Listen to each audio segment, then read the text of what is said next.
Distribuição Europa Filmes do Brasil. Versão brasileira Lipsyn, São Paulo. História das religiões. Estudiosos já estimaram que mais de 1000 línguas são faladas neste grande continente. Muito da variedade da África deve-se à sua longa história e à sua geografia bastante diversa. Há 4 grandes desertos na África: o Kalahari, no sudoeste, o da Líbia, no norte, o da Núbia, no nordeste, e o Saara, que se estende do rio Nilo, no leste, até o Oceano Atlântico, no oeste. Só o Saara cobre 8.600.000 km², quase um terço da África. Nômades e tribos de pastores há muito tempo vivem nessas áreas desoladas. Mas a África também possui inúmeras selvas, vastas campinas e montanhas majestosas. Muitos rios serpenteiam pelo seu solo. O rio mais extenso da África e também do mundo é o Nilo, que percorre mais de 6.000 quilômetros desde o Lago Vitória até o Mar Mediterrâneo. Às margens desse antigo rio, faraós construíram suas tumbas e acredita-se que Moisés foi tirado de suas águas. A civilização africana muito foi moldada por uma grande migração de pessoas por estas águas, vindas de outros continentes e outras culturas. Máscaras e roupas especiais, ervas e comida, danças e sacrifícios, gritos, cantos e discursos emocionados. Tudo isso é empregado nas religiões tradicionais africanas. O conceito geral mais amplo das religiões africanas nativas envolve uma gama de conceitos e preceitos. O continente africano é tão diversificado que tentar identificar uma religião africana em particular é bastante difícil de fazer, a menos que falemos a respeito de Olodumare, que é o Deus Supremo ou Ser Supremo para a maioria dos africanos. Entretanto, esse termo pode ser usado em diferentes aspectos ou línguas que podem ser diferentes do Olodumare do povo Yoruba. Há muitas sub-religiões dentro das principais religiões africanas. Uma coisa importante, na África a religião não é só no domingo de manhã, é uma coisa diária e cada grupo em particular pode ter sua divindade de preferência e ela terá relação com seus ancestrais. Através de performances dramáticas em festejos e cultos, espíritos e deuses baixam nos devotos e são incorporados. Pela incorporação, os espíritos advertem e orientam os devotos tanto em questões espirituais quanto em questões financeiras. Mas às vezes eles também podem causar o mal. As religiões tradicionais africanas também tendem a ser mais orais que literárias, transmitindo crenças e ensinamentos através de inúmeras artes verbais e não tanto por escrituras. Mitos e folclore, enigmas e provérbios e, às vezes, canções e poesias são utilizados. Alguns teólogos africanos cristãos creem ser possível uma nova era de independência religiosa na África terceiro-mundista. Alguns veem o fenômeno das igrejas nativas como um sinal dessa nova era ou a nova chegada do Espírito Santo. Há cerca de 25 ou 30 anos, a África começou a se remodelar e a se voltar para seus próprios meios e métodos nativos de adoração. Lembro que muitos já me disseram que quando o missionário vem, eles pegam o piano e começam a cantar aquelas velhas canções que são ensinadas e tudo mais. Mas quando o missionário dá as costas, eles pegam o tom-tom, que é como eles chamam o tambor, e voltam a praticar os seus cultos nativos. Nós vemos que a África hoje está realmente conseguindo praticar a sua religião. Ou a sua espiritualidade da forma que ela quer e não controlada pelos colonizadores. Os movimentos separatistas da África prosperaram ao converter seguidores de religiões tradicionais para o cristianismo ou para o islamismo. Mas o reflorescimento recente das religiões tradicionais é diferente. Ele visa redescobrir ou reafirmar as práticas tradicionais africanas após séculos de dominação cristã e muçulmana. Algumas religiões tradicionais africanas no passado tomaram a forma de sociedades secretas.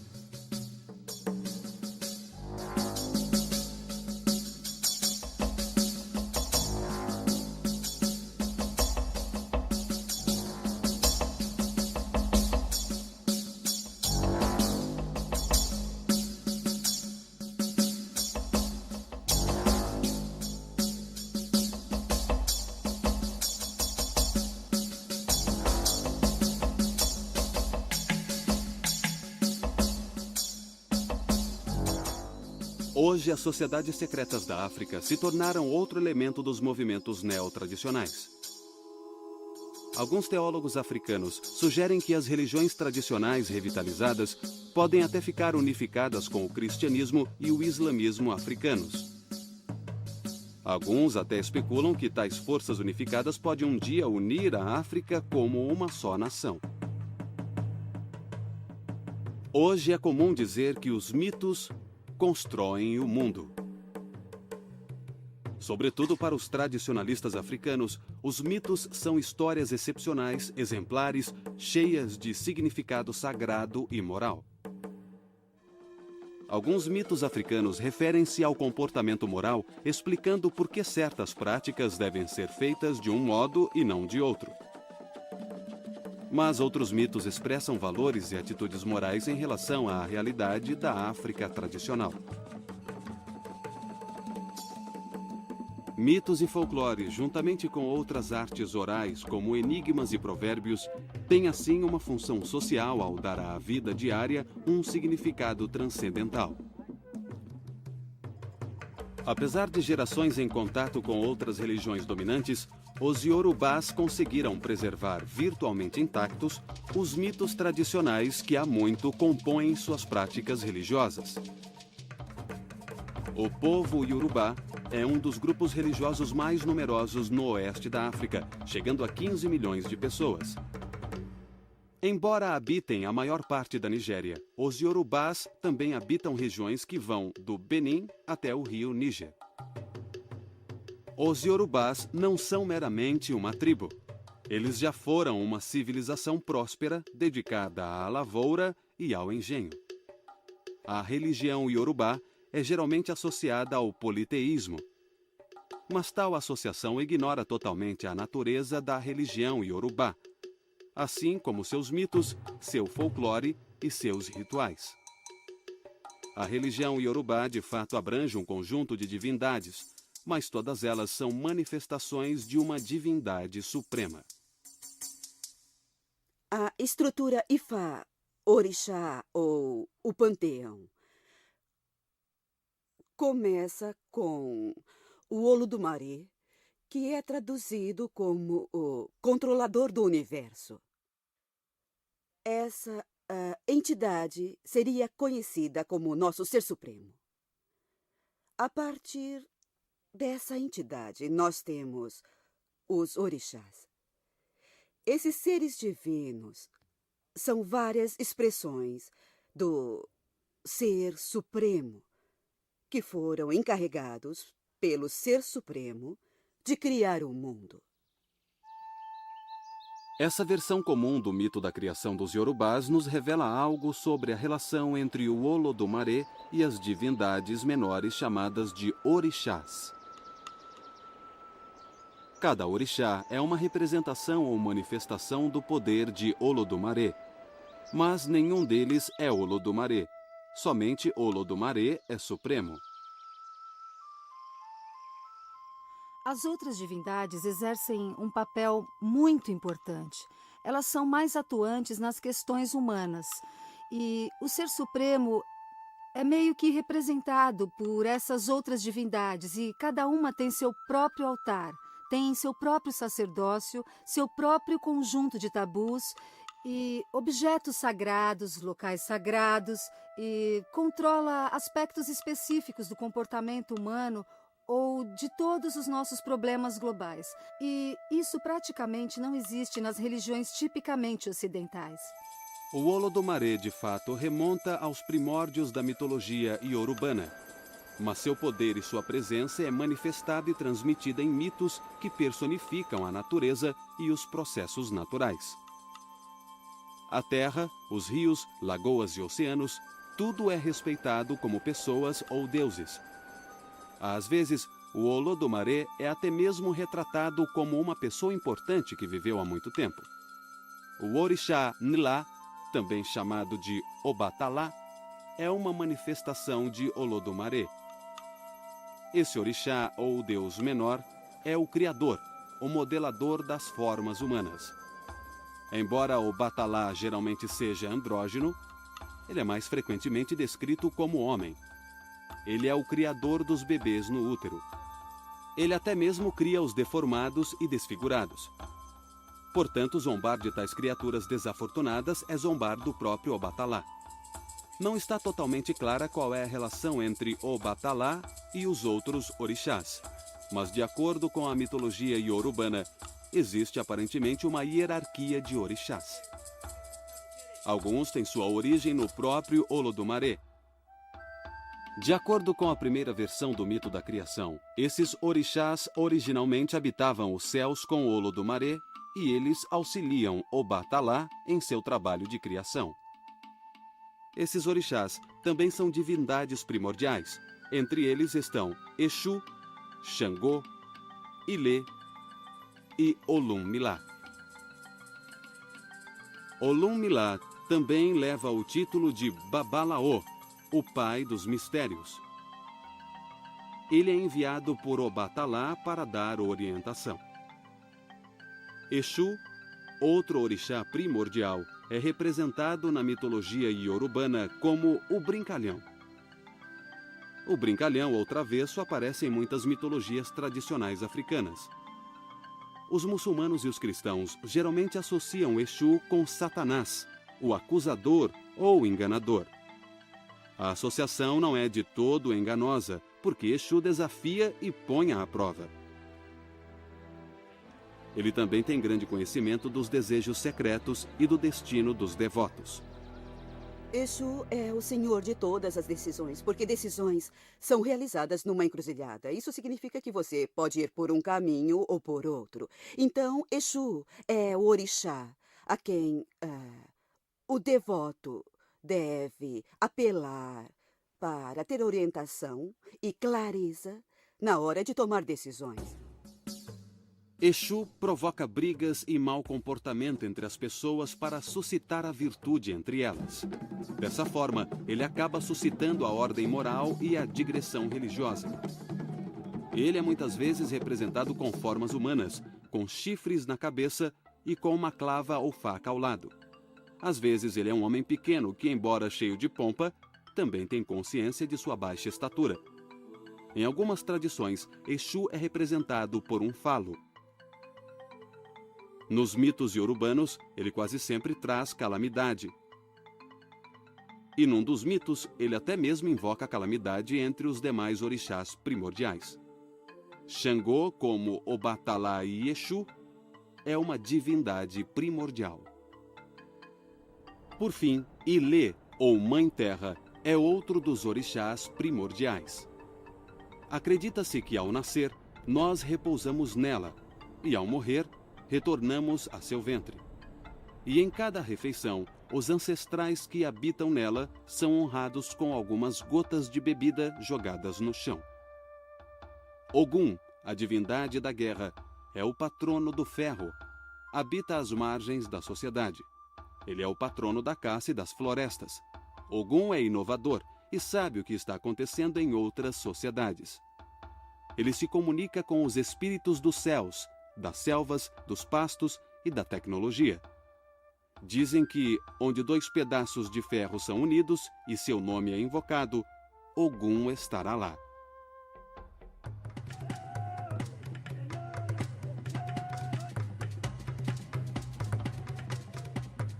Entre os Shonan do Zimbábue, os ancestrais são os intercessores entre o Deus Supremo e a comunidade dos vivos. Os Shonan acreditam que o Deus Supremo é um ser metafísico que não interage diretamente com a comunidade humana. As relações espirituais entre deuses e humanos ocorrem através dos ancestrais, que, como espíritos, podem se comunicar com o Deus Supremo.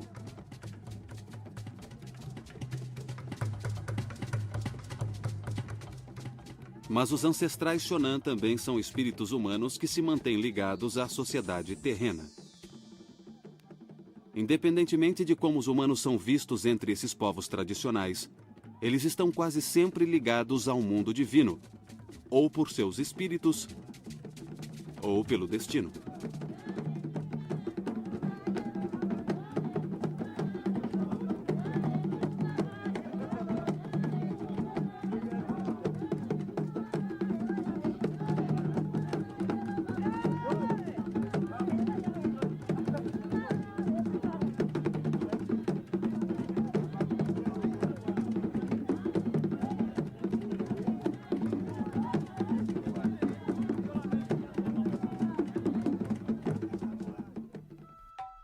devoção aos ancestrais implica em interdependência, porque os ancestrais fazem a mediação entre a vida da comunidade com a vida divina. Os ancestrais participam ativamente tanto no domínio dos mortos quanto no dos vivos. Os Yogi, que é o plural de Yog, não são presenças sempre amigáveis ou más em certos santuários. Tais espíritos e forças também se envolvem nos conflitos da sociedade com outros Yogi. Alguns desses Yogi podem trazer calamidade, principalmente doenças. Os Acholi praticam rituais para apaziguá-los ou expulsá-los, às vezes através de provações longas e torturantes. Os rituais de cura dos Acholi envolvem primeiro um curandeiro, um adivinho, que verifica uma doença como sendo causada por um Yogi. Junto a assistentes e à família, o curandeiro e seus auxiliares cantam canções Yogi. Tambores e chocalhos são usados para soar vários ritmos. No processo, às vezes o Yogi possui o curandeiro, fazendo com que ele ou ela se agitem violentamente. Se isso acontece, o ritual para. O curandeiro então chama alguém com mais experiência, autoridade e força para dar continuidade ao tratamento. Os remédios tradicionais africanos são feitos de cascas e seivas de árvore e extratos de raízes e outras ervas. E conforme observado nos rituais de cura dos Acholi, tratamentos farmacêuticos e adivinhações ajudam a restaurar a vitalidade daqueles cuja doença é tida essencialmente como um mal do espírito. Os Yorubás, assim como outros grupos religiosos tradicionais, consideram os seres humanos como um composto. O espírito retorna para Olodumare, a divindade suprema, enquanto o corpo retorna para Ilê, a Mãe Terra. Após a morte de alguém e em determinadas ocasiões, os africanos tradicionais festejam num ritual de dança chamado Egungun. A celebração do Egungun é exclusiva em sua performance. Mulheres e crianças são proibidas de se aproximar do espírito, já que seria o mesmo que se aproximar dos mortos.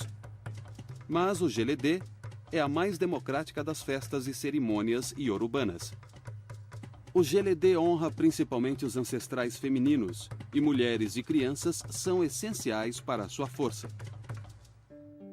Duas revoluções afetaram direta e profundamente a cultura e a religião na África. A primeira revolução foi um avanço tecnológico que possibilitou o tráfico de escravos na bacia do Atlântico. A segunda revolução foi um desenvolvimento econômico que tornou o tráfico de escravos altamente lucrativo. Cerca de 10 milhões de africanos foram levados para as Américas nos séculos seguintes, e suas religiões tradicionais foram com eles. Quando os africanos foram trazidos para as Américas e escravizados, foram esses mesmos sacerdotes e sacerdotisas, agindo em segredo, agindo como médicos, por um lado, que conseguiram também manter essa identidade viva.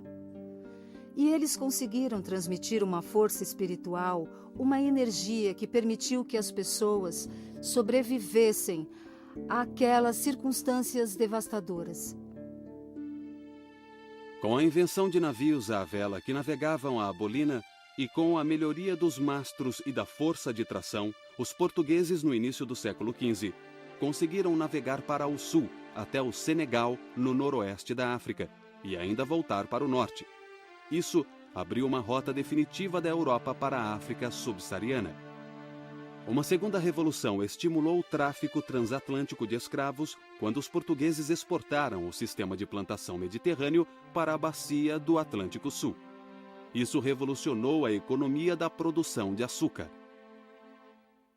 Quando os dirigentes da Companhia Holandesa das Índias Ocidentais expandiram esse sistema pelo Caribe e pela América do Norte, seguiu-se uma explosão de demanda por mão de obra, principalmente mão de obra escrava. Por causa da demanda crescente por açúcar na Europa, as terras para a produção de açúcar tiveram que se expandir para além das pequenas fazendas do Mediterrâneo. O sistema de plantação, que originalmente era um sistema de capital, agora se tornava um sistema de investimento em terras, processamento industrial, trabalho escravo e sistema gerencial rígido. os escravos eram comprados e vendidos como bens ativos no Mediterrâneo, uma área controlada principalmente por muçulmanos e cristãos. A navegação entre Portugal e África Ocidental agora abria definitivamente o tráfico de escravos na região subsaariana aos primeiros capitalistas europeus. A prática da escravatura estava agora completamente difundida. Os portugueses foram os primeiros a espalhar a prática pela bacia do Atlântico e foram os primeiros a suprir o sistema americano de produção de açúcar com escravos africanos. O sistema de plantação do Brasil e do Atlântico Sul tornou-se o modelo para a produção de outras mercadorias. No sul da América do Norte, o sistema de plantação foi copiado na produção de tabaco na Virgínia, na produção de arroz e de anil na Carolina do Sul e na produção de algodão em outras áreas a leste do Mississippi. Tudo isso exigia mão de obra barata para suprir o consumo e a demanda na Europa. E a resposta foi o tráfico transatlântico de escravos africanos. Dos cerca de 10 milhões de escravos que chegaram às plantações nas Américas entre 1502 e 1860, entre 500 mil e 700 mil foram trazidos para a América do Norte. O restante ou foi para a América Central ou para a América do Sul. Cerca de 30 a 50 milhões de outros africanos morreram ou durante a travessia do oceano ou enjaulados em portos de navios negreiros na África ou em guerras tribais africanas causadas pelas influências maléficas do tráfico escravista. Os primeiros escravos africanos foram exportados inicialmente do oeste da África, mas os portugueses, os espanhóis e principalmente os holandeses logo estariam chegando também à África Central. As religiões tradicionais africanas são fundamentadas em rituais que visam a algum favor, vantagem ou orientação dos espíritos ancestrais. O aspecto performático da religião na África inclui muitos fenômenos relacionados à magia, como encantos, amuletos, santuários, adivinhações e possessões espirituais. Na verdade, tais fenômenos mágicos caracterizam as religiões africanas tanto quanto as artes orais que comentamos antes. As funções dos encantos e amuletos na África estão relacionadas a poderes, espíritos, divindades menores e fantasmas. Este fetiche africano, que se chama camise na língua africana, representa uma figura de poder. Ele é reverenciado como uma pessoa, não como uma escultura. E ele é usado para vários métodos de cura, de vingança, seja de que natureza for. Note que há lâminas enfiadas no fetiche e também alguns pregos. Bem antes que os colonos chegassem, os africanos usavam lâminas. O mesmo tipo de lâmina colocada nas lanças era usado para colocar no fetiche. Para dar um bom exemplo, se eu sou o curandeiro, sou o chefe espiritual que faz todas as curas na aldeia, e um dos aldeões chega a mim e me diz: escuta, estou com uma dor aqui do lado, eu, como chefe espiritual, o curandeiro, pego e enfio um prego ou uma lâmina neste objeto aqui, exatamente onde a pessoa está se queixando de dor. Aí esse objeto, esse fetiche, esse camise absorve toda a dor. E a pessoa volta depois e diz ao curandeiro ou ao chefe espiritual: olha, eu fiquei bom, estou curado. Então, todas essas lâminas que você vê representam o número de vezes que as pessoas vieram ao chefe espiritual para serem curadas. Os tradicionalistas africanos vivenciam a religião como um encontro com forças e presenças estranhas, tanto humanas quanto espirituais. E muitas dessas forças podem ameaçar o bem-estar da comunidade e de indivíduos. O infortúnio também pode ser entendido como obra de espíritos benevolentes que podem infligi-lo, cumprindo seu papel de guardiões da tradição. Muitos infortúnios também podem ser atribuídos ao poder da bruxaria. Entre os balubás, a feitiçaria geralmente é uma pessoa estranha, calada ou antissocial. Ela ou ele pode viver nos arredores da aldeia. Acredita-se que pessoas assim vivam acompanhadas de forças que podem corromper e destruir. O controle de tais forças exige remédios fortes e curandeiros especialistas que consigam encontrar e destruir espíritos maléficos ou ao menos estabelecer uma trégua com eles. Elementos das religiões tradicionais africanas foram inicialmente exportados do oeste da África para o Brasil no século XVI. Mas eles não prosperaram até a metade do século XIX. Muitos cultos tradicionais africanos se enraizaram. Os diversos cultos brasileiros dão ao médium espiritual um papel essencial, com ênfase especial na possessão de espíritos e na adivinhação. A adivinhação invoca a ajuda do mundo espiritual para aqueles que sofrem com infortúnios no mundo dos vivos. É um aspecto sólido da mediunidade, e no Brasil a adivinhação continua ligada profundamente a funções similares na África. Os cultos afro-brasileiros, como as religiões tradicionais da África, dão grande ênfase à performance como falas e danças, tambores e sacrifícios. As cerimônias são dramáticas, coloridas e exaltadas. Elas evocam os poderes milenares e a presença de divindades e santos. Os afro-brasileiros nem sempre foram apoiados ou encorajados a praticar abertamente sua religião tradicional. Suas práticas religiosas foram proibidas e perseguidas. Por precaução, o sincretismo dos orixás com os santos católicos deu a elas uma certa legitimidade entre a população predominantemente católica do Brasil. Os afro-brasileiros, na verdade, ficaram à margem das elites governantes em nível regional e nacional, no Brasil e em outras regiões. Os vários cultos afro-brasileiros muitas vezes suscitaram debates sobre autenticidade, geralmente levantando a questão de se um culto pode mesmo associar suas práticas às tradições africanas originais. Entre os cultos do Caribe que ganharam a atenção dos historiadores religiosos, nenhum é mais estudado do que o voodoo haitiano. E precisamente por isso, o voodoo é bastante mal interpretado.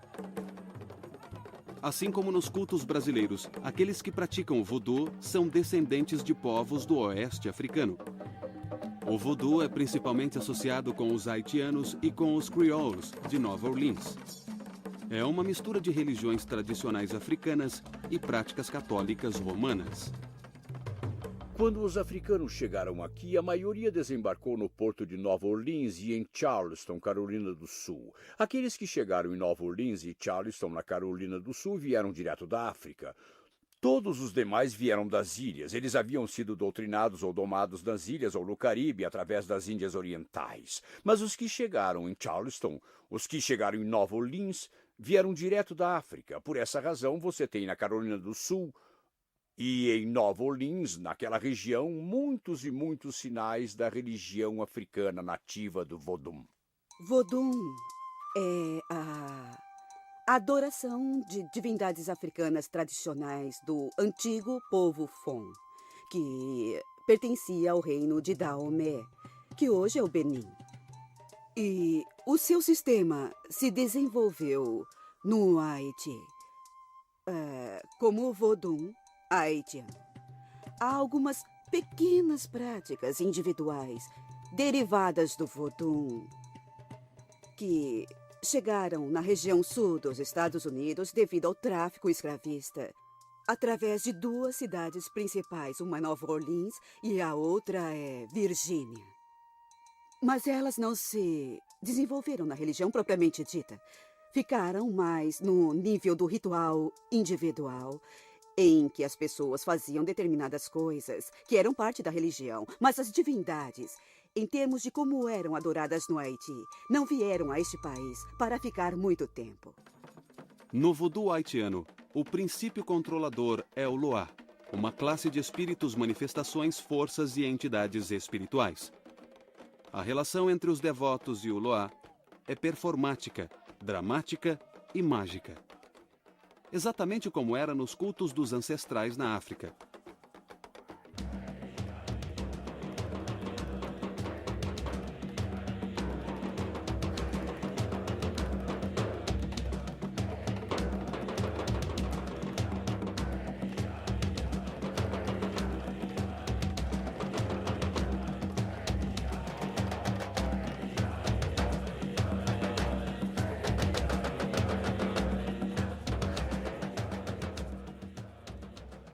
A prática do voodoo começou a diminuir quando o Haiti chegou ao fim do século XX. Uma das causas do declínio do voodoo é o fim das grandes famílias rurais. Outra causa é a fragmentação de grandes cultos em cultos menores, dirigidos por sacerdotes mal treinados. Uma outra causa é a pobreza, que fez com que muitos devotos do voodoo procurassem a vida urbana. Nas cidades, esses devotos esquecem suas preocupações agrárias tradicionais e sua ligação com os espíritos ancestrais. No entanto, o culto do voodoo ainda é uma crença vigorosa na bacia do Caribe e em partes da América do Norte. Entre as menos conhecidas das religiões afro-caribenhas está a santeria, uma religião tradicional praticada principalmente em Cuba e em Porto Rico.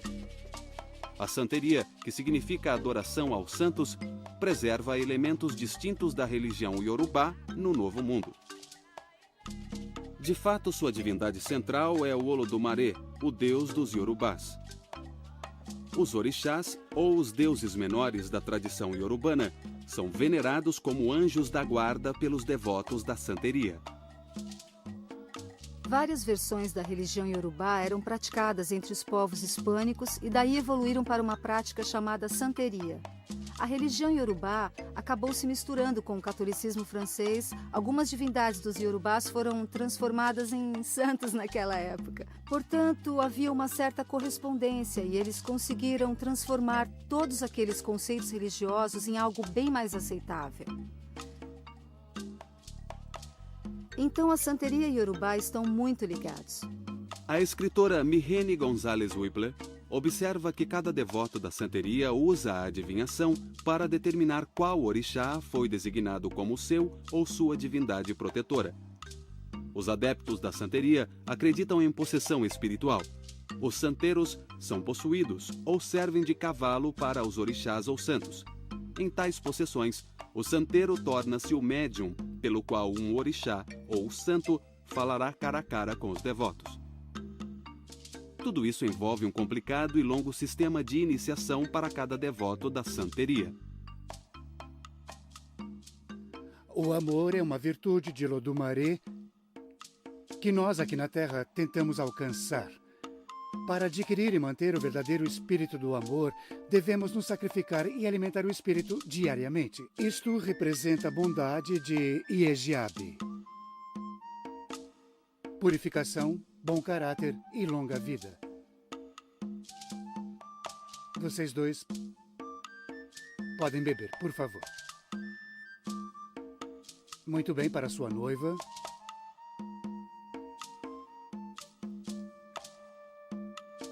Anje, anje mai.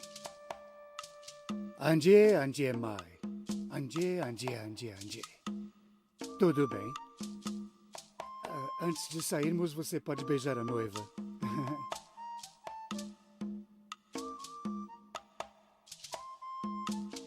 Mas esse foi um beijo muito bonito mesmo.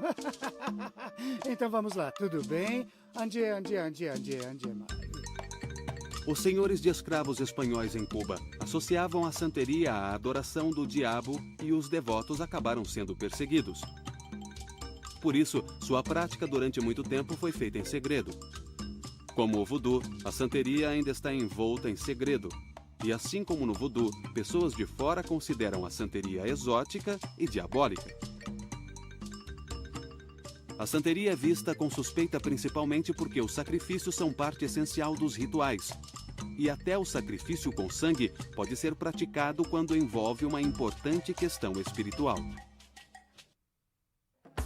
Os cultos neotradicionais africanos não são tão comuns nos Estados Unidos quanto são na bacia do Atlântico Sul. O estudo das religiões afro-americanas nos Estados Unidos tendem a enfatizar a ascendência cultural do protestantismo afro-americano em oposição ao catolicismo afro-americano, ao islamismo afro-americano e aos cultos neotradicionais africanos. Essa ênfase no protestantismo afro-americano é fundamentalmente baseada no contato histórico entre escravos africanos e colonizadores britânicos protestantes. Em outras palavras, foi o protestantismo americano que legitimou a instituição da escravatura nos Estados Unidos. e foi ao protestantismo que os primeiros escravos foram expostos. Sociólogos como C. Eric Lincoln e Lawrence Mamiya descrevem o cristianismo afro-americano nos Estados Unidos com o termo Igreja Negra. Sociologicamente, as igrejas negras são aquelas constituídas por qualquer cristão negro, se ele ou ela for membro de uma congregação negra.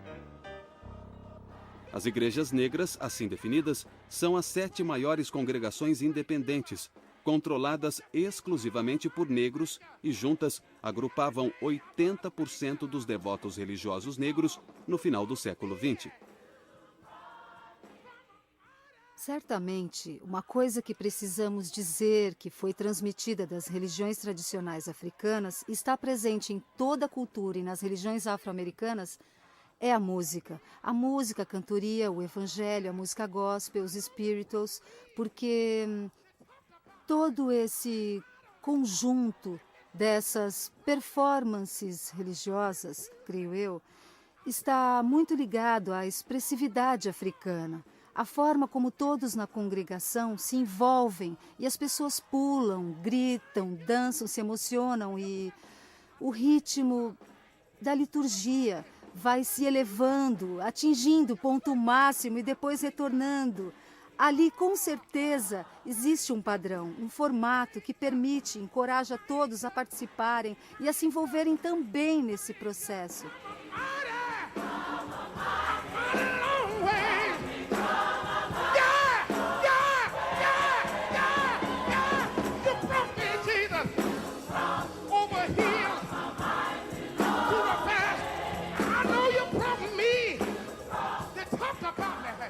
Embora as igrejas afro-americanas sejam identificadas com as seitas protestantes, Lincoln e Mamiya sugerem que elas também têm relação com as religiões tradicionais africanas de uma forma conceitual e moral.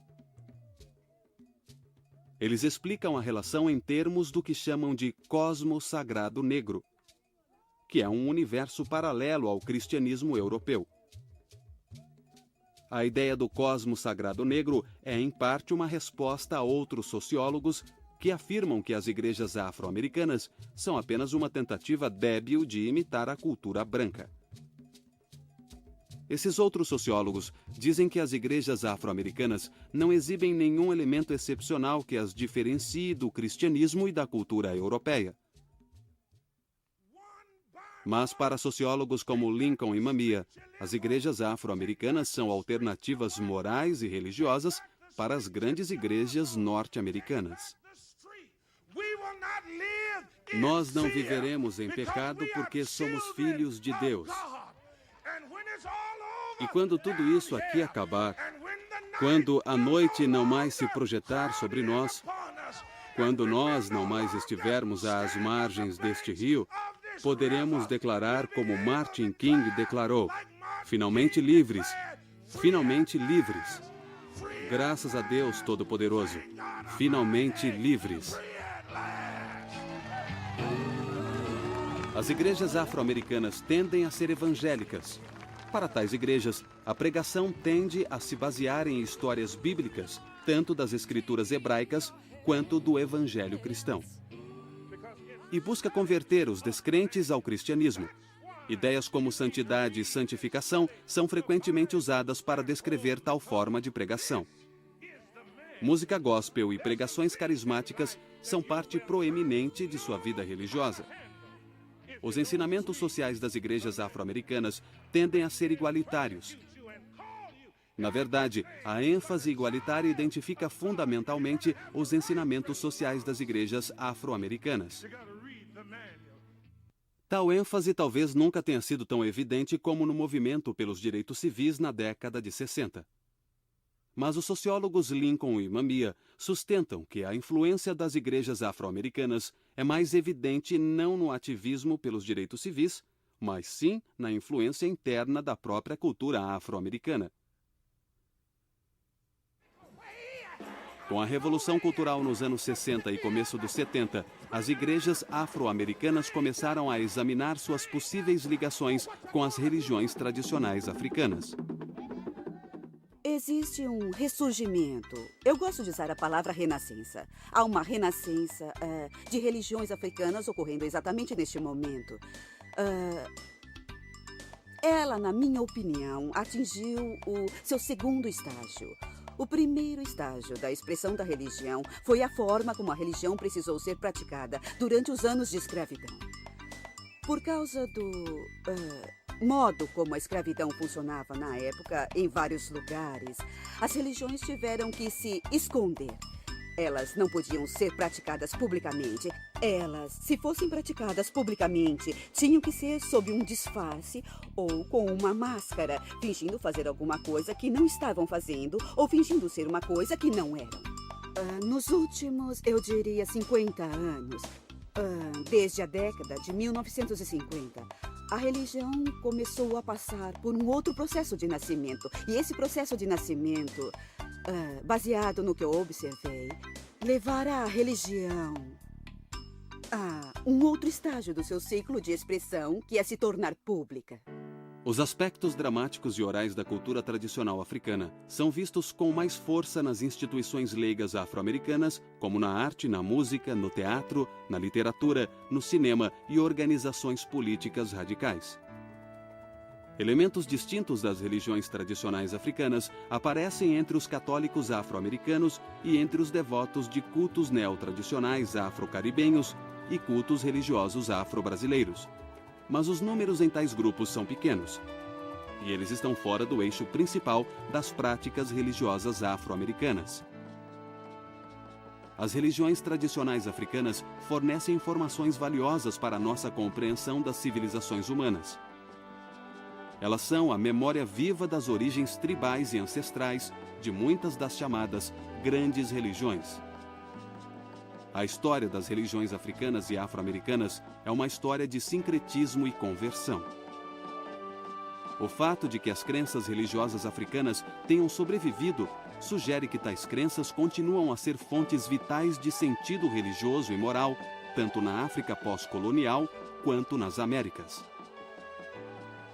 As religiões tradicionais africanas conseguem transmitir a experiência religiosa numa variedade de artes orais e performances dramáticas, seja nos movimentos da Igreja Nativa na África ou nos movimentos neotradicionais, como o Voodoo do Haiti e a Santeria de Cuba.